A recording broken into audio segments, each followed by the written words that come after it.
Yes. Sorry, sir. You just mentioned the Chinese and the Russians and the Libyans. And Libya and all these Right. people coming, promising aid to the ANC and helping them to liberate the oppressed. I want to come to a point here that is, do you expect the same thing to happen in the Middle East? A country like Russia with an army of about 400 million. It's a very strong army, I know about them. And I also know that there's about 80 to 90% of their soldiers is Muslim. Yes. About 80 to 90% of the Russian army soldiers is Muslim. Because there are a lot of Muslims staying in Russia. And I've learned, as you might possibly know, that in the book of Ezekiel, the prophet prophesies about the Russian army coming up against Israel, assisting the Arab nations surrounding Israel to overpower, to, in actual fact, win the war they many years want to win. That is to get Israel out of, to get the Jews out of Israel. What I'm saying, Mr. Deidat, is this. Is that war going to happen? You know that Ezekiel in the chapter 38 prophesies about that.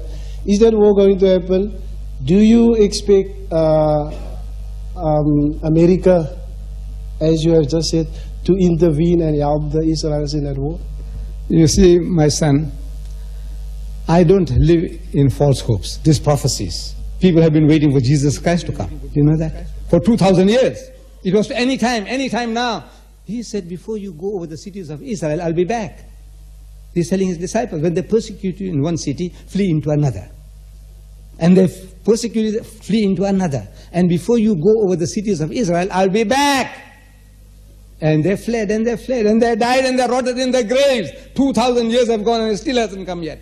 So, I don't believe in waiting with open mouth for somebody to come along and pull the chestnut out of the fire for you. We have to learn to do it ourselves, to get the things ourselves. So, time will come, but we don't sit on prophecies. See, the Christian was waiting and still waiting, 2,000 years now, for Jesus Christ. He said, before you go over, I'll be back. So, same thing happened to the Jews in the book of Exodus. God speaks to them. He says, I declare to you this day that you shall surely perish. You shall not live long in the land which you are going over the Jordan to cross and to conquer. You will not live long in that land. That's your Bible. That's a prophecy. But I said, tell the Muslims, I said, no, don't wait on that. You have to learn to get the things that you want. You have to pay for it. You have to sweat for it. Don't wait for things to happen from heaven, because heaven doesn't work that way. It wants you to sweat, and God will give you the reward.